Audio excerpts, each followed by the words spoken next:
श्री स्वामी समर्थ. जय जय स्वामी समर्थ. तुम्हा सर्वांचं पुन्हा एकदा अगदी मनापासून आपल्या या नवीन व्हिडिओमध्ये मी स्वागत करते. 15 फेब्रुवारीला रविवारी आहे महाशिवरात्री.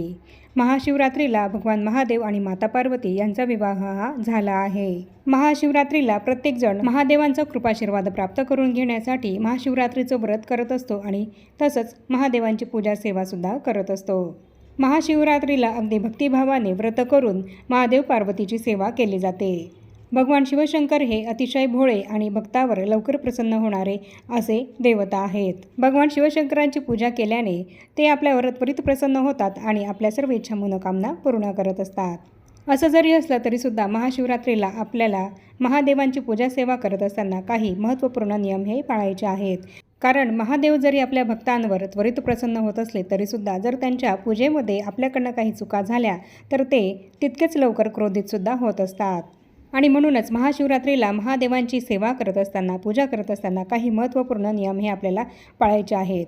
अशी काही कामे आहेत जी आपल्याला चुकूनसुद्धा महाशिवरात्रीच्या दिवशी करायची नाही आहेत. आणि हे काही महत्त्वपूर्ण नियम पाळूनच आपण जर हे व्रत केलं तरच ते व्रत संपन्न होईल आणि त्या व्रताचं संपूर्ण फळ हे आपल्याला मिळेल. तर आजच्या व्हिडिओमध्ये आपण हीच संपूर्ण माहिती जाणून घेणार आहोत की महाशिवरात्रीचं व्रत करत असताना कोणते महत्त्वपूर्ण नियम हे आपल्याला पाळायचे आहेत. याबद्दलची संपूर्ण महत्त्वाची माहिती आपण आपल्या आजच्या व्हिडिओमध्ये बघणार आहोत. आणि म्हणूनच ही अत्यंत महत्त्वपूर्ण माहिती जाणून घेण्यासाठी तुम्ही हा व्हिडिओ कुठे स्किप न करता शेवटपर्यंत नक्की बघा. म्हणजे महाशिवरात्रीला तुमच्याकडनं या चुका होणार नाहीत. हे नियम पाळून तुम्ही हे व्रत कराल तर या व्रताचं संपूर्ण फळ हे तुम्हाला मिळेल आणि महादेवांचा आशीर्वाद हा सुद्धा तुम्हाला प्राप्त होईल आणि यामुळे तुमच्या सर्व इच्छा मनोकामनासुद्धा महादेव नक्की पूर्ण करतील. तर कोणते आहेत हे नियम हे जाणून घेण्यासाठी व्हिडिओ शेवटपर्यंत नक्की बघा आणि कमेंटमध्ये ओम नमः शिवाय किंवा हर हर महादेव लिहायला विसरू नका. दरवर्षी माघ महिन्यातील कृष्ण पक्षातील चतुर्दशीच्या तिथीला महाशिवरात्री ही साजरी केली जाते आणि यावर्षी 15 फेब्रुवारीला रविवारी महाशिवरात्री ही साजरी करण्यात येईल. आपण वर्षभरामध्ये महादेवांची जी काही पूजा सेवा करतो किंवा व्रतवैकल्य करतो किंवा जितकी काही सोमवार आपण महादेवांचे करत असतो तर त्या सर्व व्रतांचं पुण्यफळ हे आपल्याला एकच महाशिवरात्रीचं व्रत केल्याने मिळत असते.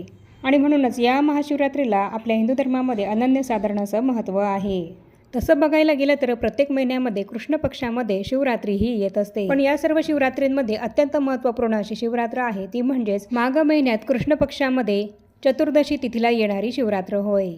याच महाशिवरात्रीचं अनन्यसाधारण असं महत्त्व आहे आणि याच महाशिवरात्रीचा उपवास व्रत आपण करत असतो.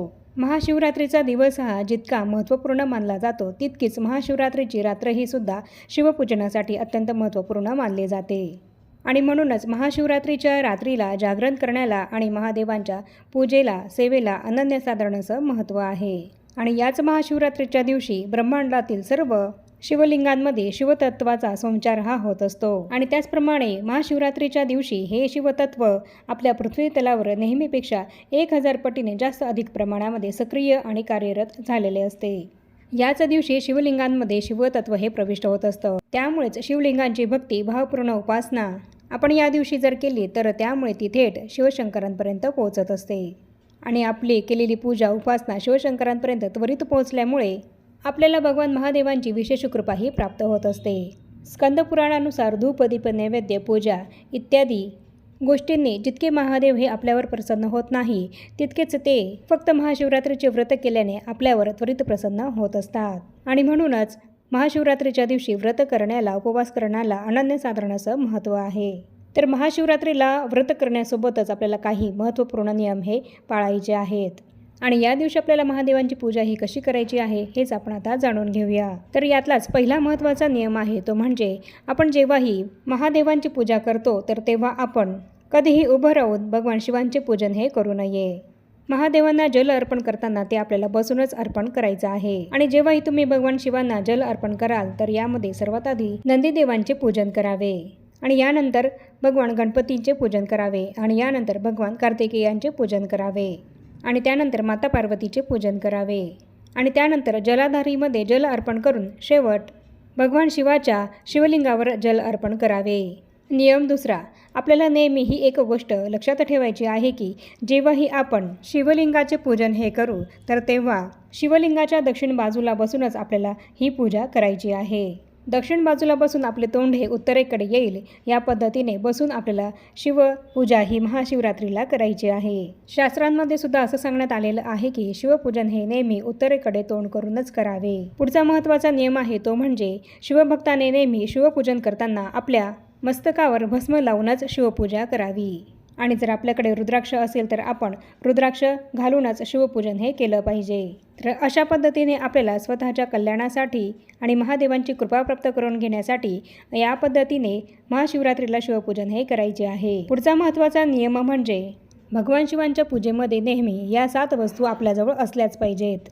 आणि यामध्ये बेलपत्र, पुष्प, काळे तीळ, चंदन, धूप, दीप, नैवेद्य, जल या इत्यादी वस्तू आपल्याजवळ असल्याच पाहिजेत. भगवान महादेवांची कुठलीही पूजा ही बेलपत्राशिवाय पूर्ण होत नाही. त्यामुळे बेलपत्र हे तर आपल्याजवळ शिवपूजनामध्ये असलंच पाहिजे. बेलपत्राशिवाय शिवपूजन हे कधीही करू नये.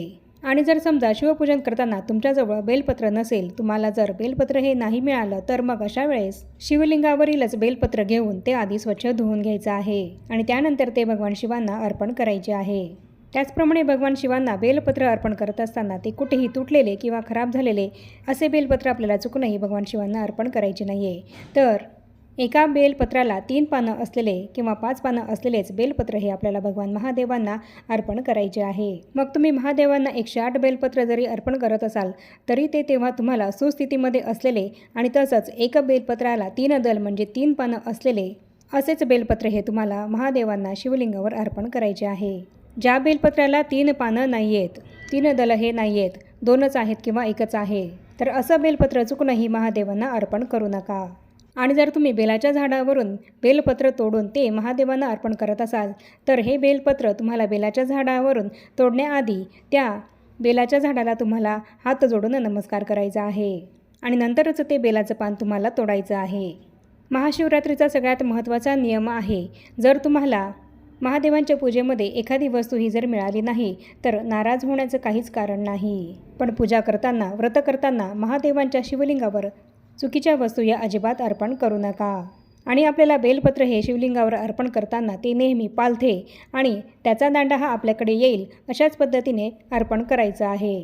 आणि पुढचा अत्यंत महत्त्वाचा नियम म्हणजे जर तुम्ही शिवमंदिरामध्ये जाऊन महाशिवरात्रीच्या दिवशी शिवपूजन हे करणार असाल तर तुम्ही घरातून निघताना आपल्यासोबत 1 लोटा जल म्हणजे 1 कलश पाण्याचा भरून आपल्याला आपल्यासोबत घेऊन जायचं आहे. जोपर्यंत तुम्ही 1 लोटा जल हे शिवमंदिरापर्यंत नेता तर तेवढे फळ हे तुम्हाला कावड यात्रेचे प्राप्त होत असते. आणि या जलामध्ये थोडेसे काळे तीळ टाकून ते तुम्ही शिवमंदिरामध्ये शिवलिंगावर अर्पण करावे.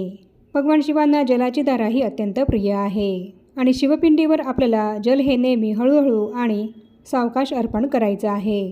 पुढचा महत्त्वाचा नियम म्हणजे भगवान शिवांना चंदन हे अतिशय प्रिय आहे आणि म्हणूनच शिवाला चंदन हे अवश्य लावले पाहिजे.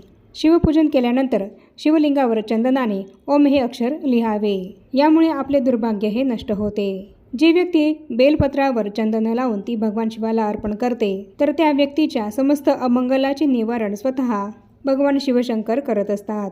भगवान शिवांना चंदन हे अतिशय प्रिय आहे आणि म्हणूनच त्यांच्या पूजेमध्ये चंदन हे त्यांना अवश्य अर्पण करावे. तसंच पुढचा महत्त्वाचा नियम म्हणजे काळे तीळ हे भगवान शिवांना अतिशय प्रिय आहेत. भगवान शिवांच्या शिवलिंगावर 1 तिळीचा दाणा हा अर्पण केल्याने 100 अश्वमेध यज्ञ केल्याचे पुण्य आपल्याला मिळत असते. हे तीळ जलामध्ये टाकून भगवान शिवाला अर्पण करावे. 108 तिळाचे दाणे ओम नमो भगवते रुद्राय या मंत्राचे स्मरण करून शिवलिंगावर अर्पण करावे. असे केल्याने आपल्याला सौभाग्याची प्राप्ती होते. पुढचा महत्त्वाचा नियम म्हणजे भगवान शिवाला दीपदान केल्याने आपल्याला ज्ञानाची प्राप्ती होते, सन्मार्गाची प्राप्ती होते. शिवमंदिरामध्ये दीपदान करणाऱ्या व्यक्तीच्या जीवनातील सर्व अंधकार हा दूर होतो आणि त्या व्यक्तीचे आयुष्य हे भगवान शिवशंकरांच्या कृपेने प्रकाशमान होते. आणि म्हणूनच शिवपूजेमध्ये शिवलिंगापाशी दीपाचे दान हे अवश्य केले पाहिजे. पुढचा महत्त्वाचा नियम म्हणजे भगवान शिवांच्या पूजेमध्ये त्यांना पुष्प म्हणजेच फूल हे जरूर अर्पण करावे. आपल्या श्रद्धाभावाने आपण केवड्याचे फूल सोडून आपल्याला जे फूल उपलब्ध असेल तर ते फूल भगवान शिवांना शिवपूजेमध्ये अर्पण केले पाहिजे.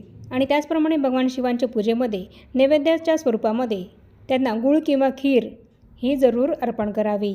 पुढचा महत्त्वाचा नियम म्हणजे भगवान शिवांची पूजा केल्यानंतर थोडा वेळ आपण एकांतामध्ये बसून भगवान शिवांच्या मंत्रांचा जप हा अवश्य करावा. भगवान शिवांची पूजा केल्यानंतर दक्षिणाही अवश्य टाकली पाहिजे. आणि भगवान शिवांची पूजा केल्यानंतर कधीही आपल्याला शिवलिंगाची प्रदक्षिणा ही अर्धीच मारायची आहे. शिवलिंगाची प्रदक्षिणा कधीही पूर्णही आपल्याला मारायची नाही आहे, तर अर्धीच प्रदक्षिणा आपल्याला शिवलिंगाला मारायची आहे. भगवान शिव आणि माता पार्वती यांचा विवाह हा महाशिवरात्रीच्या दिवशीच झाला होता आणि म्हणूनच या तिथीला अनन्यसाधारण असं महत्त्व हे प्राप्त झालेलं आहे. आणि म्हणूनच महाशिवरात्रीच्या दिवशी महादेवांना प्रसन्न करून घेण्यासाठी महादेवांच्या मंदिरामध्ये किंवा महादेवांच्या पिंडीवर भरपूर गोष्टी या अर्पण केल्या जातात. त्यामध्ये धोत्र्याची फुलं, पांढऱ्या रंगाची फुलं, त्याचबरोबर एरंडाचे फळं असेल, बेलाचे फळं असेल, बेलाची पानं, वेगवेगळ्या झाडाची पानं, फळंसुद्धा महादेवांना अर्पण केली जातात. पुढचा महत्त्वाचा नियम म्हणजे महाशिवरात्रीला ज्या मुलींचा विवाह हा जुळण्यात अडचणी येत असतील किंवा बऱ्याच दिवसांपासून ज्या मुलींना बघण्यासाठी स्थळं येत आहेत आणि ज्या मुलींना इच्छुक असा वर हा मिळत नाही आहे किंवा मुलं जरी असतील आणि त्यांचा विवाह हा जर जमत नसेल आणि त्यांना इच्छित अशी वधू ही जर मिळत नसेल, तर अशा सर्वांनी महाशिवरात्रीचं व्रत हे जरूर करावे. यामुळे लवकरच त्यांचा विवाहाचा योग हा जुळून येईल. भगवान महादेवांना भोळे महादेव असं म्हटलं जातं. महादेवांच्या पिंडीवर आपण 1 तांब्याभर पाणी जरी अर्पण केलं किंवा मग पूर्ण श्रद्धेने भक्तिभावाने 1 बेलाचे पान जरी आपण महादेवांना त्यांच्या पिंडीवर अर्पण केलं तरी महादेव हे आपल्यावर प्रसन्न होतात आणि आपल्या सर्व इच्छा मनोकामना पूर्ण करतात. पुढचा महत्त्वाचा नियम म्हणजे महाशिवरात्रीच्या पूजेसाठी बेलपत्र, दतुरा, फुले, अक्षदा, चंदन, भस्म, कापूर, गंगाजल, उसाचा रस, गाईचे दूध, मध, शमीची पाने, मंदाराची फुले इत्यादी साहित्याची व्यवस्था आपण करावी. आणि त्याचप्रमाणे माता पार्वतीसाठी सुद्धा शृंगाराचे साहित्य हे आपण माता पार्वतीच्या पूजेमध्ये माता पार्वतीला आपण नक्की अर्पण करावे. पुढचा अत्यंत महत्त्वाचा नियम म्हणजे महाशिवरात्रीला महादेवांना नैवेद्य अर्पण करण्यासाठी थंड पदार्थ, मालपुवा, लस्सी, हलवा, मध इत्यादी पदार्थांचा नैवेद्य हा अर्पण करावा. पुढचा महत्त्वाचा नियम म्हणजे महाशिवरात्रीच्या व्रताच्या दिवशी अन्न हे आपल्याला चुकूनही खायचं नाही आहे, फक्त फलाहार हा आपल्याला करायचा आहे. आणि या दिवशी तुम्ही सूर्योदयापासून महादेवांची पूजाही करू शकतात.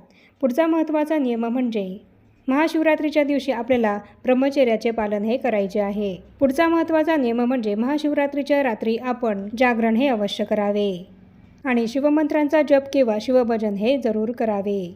यामुळे आपल्याला व्रताचे अधिक पुण्यफळ हे मिळते. शिवपुराणामध्ये सुद्धा महाशिवरात्रीच्या रात्रीचे जागरणाचे महत्त्व हे सांगितलेले आहे.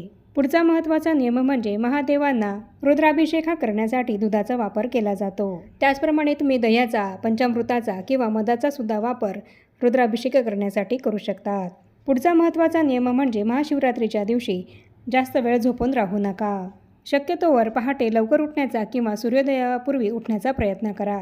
आणि महिलांनी या दिवशी चुकूनही आपले केस हे धुवू नयेत. आणि आंघोळ करण्यासाठी या दिवशी सर्वांनी काळ्या तिळाचा उपयोग हा करावा. आपल्या आंघोळीच्या पाण्यामध्ये प्रत्येकाने थोडेसे काळे तिळ हे टाकायचे आहेत आणि त्या पाण्याने आंघोळ करायची आहे. यामुळे जर तुमच्या घरामध्ये पितृदोष असेल किंवा कालसर्पदोष असेल तर तो निघून जाईल. त्याचप्रमाणे पुढचा महत्त्वाचा नियम आहे तो म्हणजे महाशिवरात्रीच्या दिवशी तुम्ही पांढऱ्या रंगाचे किंवा लाल रंगाचे कपडे हे घालू शकतात, पण काळ्या रंगाचे कपडे तुम्ही या दिवशी चुकूनही घालू नका. आणि पुढचा महत्त्वाचा नियम म्हणजे महाशिवरात्रीच्या दिवशी गहू, तांदूळ किंवा मैदा किंवा कोणतेही अंमली पदार्थ हे आपल्याला चुकूनही खायचे नाही आहेत. कोणत्याही प्रकारचं व्यसन हे आपल्याला या दिवशी चुकूनही करायचं नाही आहे. त्याचप्रमाणे या दिवशी आपल्याला चुकूनही मांसाहार हा करायचा नाही आहे. मांसाहार हा आपल्याला या दिवशी कडकडीत वर्ज्य करायचा आहे. तसंच पुढचा महत्त्वाचा नियम म्हणजे महादेवाच्या पिंडीवर आपण जेव्हा अभिषेक करतो मग तो दुधाचा असो, पंचामृताचा असो किंवा मधाचा असो किंवा दुधाचा असो किंवा पाण्याचा असो, शास्त्रानुसार शंखाचा वापर हा महादेवाच्या पिंडीवर अभिषेक करण्यासाठी पूर्णपणे वर्ज्य केलेला आहे. आणि म्हणूनच महाशिवरात्रीला महादेवांचा अभिषेक करत असताना शंखाचा वापर हा चुकूनही करू नका. शिवपिंडीवर चुकूनही शंखाने अभिषेक हा करू नका. त्याचप्रमाणे पुढचा महत्त्वाचा नियम म्हणजे महादेवांच्या पिंडीवर किंवा महादेवांच्या पूजेमध्ये तुळशीच्या पानांचा किंवा तुळशीच्या मंजिरींचा वापर हा चुकूनही करायचा नाही आहे. महादेवांच्या पूजेमध्ये तुळस पूर्णपणे वर्ज्य केलेली आहे. त्याचप्रमाणे पुढचा महत्त्वाचा नियम आहे महादेवांच्या पूजेमध्ये किंवा महादेवांच्या मंदिरामध्ये चाफ्याची फुलं, केतकीची फुलं आणि तसंच केवड्याची फुलं ही तुम्हाला चुकूनही महादेवांना अर्पण करायची नाही आहेत. महादेवाच्या पूजेमध्ये ही फुलं वर्ज्य मानली गेलेली आहेत. त्याचप्रमाणे महादेवांची पूजा करताना त्यांना दुधाचा अभिषेक करण्यासाठी तांब्याच्या भांड्याचा वापर हा तुम्ही चुकूनही करू नका. हा नियम तुम्ही अगदी नेहमी लक्षात ठेवा. तांब्याच्या भांड्यामध्ये दूध टाकल्याने दूध हे बाधित होतं, ज्यामुळे त्या भांड्यातून दूध हे देवाला अर्पण करण्यायोग्य राहत नाही आणि म्हणूनच चुकूनही शिवपिंडीवर दुधाचा अभिषेक करत असताना तांब्याच्या भांड्याचा वापर हा करू नका. त्याचप्रमाणे पुढचा महत्त्वाचा नियम म्हणजे आपल्या घरातील कोणत्याही सदस्यावर या दिवशी आपण रागवायचं नाही आहे, चिडचिड करायची नाही आहे. कुठलाही अपशब्द आपण आपल्या घरामध्ये या दिवशी चुकूनही काढायचा नाही आहे. आपल्यामुळे कोणाचं मन हे दुखेल, आपल्यावर कोणी नाराज होईल अशा गोष्टी आपण महाशिवरात्रीच्या दिवशी चुकूनही करायच्या नाही आहेत. खरं तर महाशिवरात्रीचे व्रत करण्यासाठी आपल्या मनातील शुद्ध भाव आणि आपली महादेवांवर असणारी भक्ती खूपच महत्त्वाची आहे. तर या गोष्टीचं पालन करून तुम्ही महाशिवरात्रीचं व्रत करा. महाशिवरात्रीला याप्रमाणे या सर्व नियमांचं पालन करून तुम्ही महाशिवरात्रीचं व्रत करा आणि महादेवांची पूजा करा. तुमच्यावर महादेवांची कृपाही नक्कीच राहील आणि तुमच्या सर्व इच्छा मनोकामना महादेव हे नक्की पूर्ण करतील. आणि आता या छोट्याशा माहितीसह आपण आपला आजचा हा व्हिडिओ इथेच थांबवूया. चॅनलवर जर तुम्ही पहिल्यांदाच आला असाल तर चॅनलला जरूर सबस्क्राईब करा आणि या व्हिडिओला जास्तीत जास्त लाईक आणि शेअरसुद्धा नक्की करा. आणि भेटूया पुन्हा अशाच नवीन एका माहितीपूर्ण आणि महत्त्वपूर्ण व्हिडिओसोबत. तोपर्यंत सर्वांना श्री स्वामी समर्थ.